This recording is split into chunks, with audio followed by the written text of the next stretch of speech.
একজন ভিক্ষুকের কাছ থেকে কিভাবে 400 টাকা চাঁদা আদায় করে রফিকুর রহমানের কাছ থেকে শুনুন আর ভিডিওটা আমি শুনি শেয়ার করে দেন। একদিন পরীক্ষা করার জন্য রাজপথে বনানীর রাস্তায় নামলো, 3-4 জন ভিক্ষুক লাইন ধরে বসা।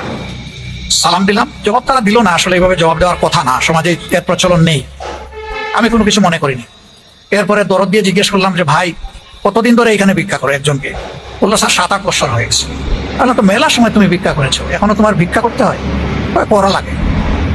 তাই আমি বললাম যে কেমন মানুষের কাছ থেকে সহযোগিতা পাও?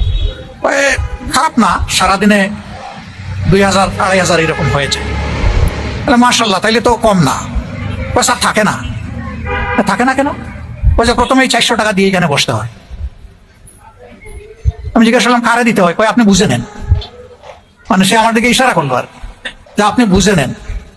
আমি বললাম এটাকে প্রতিদিন? স্যার শুরু করার আগে দিতে হয়, নইলে এখানে বসতে দেয় না। এখন বলে তো বড় ভিক্ষুক কে? ওই রাস্তায় যে বসে আছে নাকি ডাকাতি করে যে চাঁদা নেয় সে?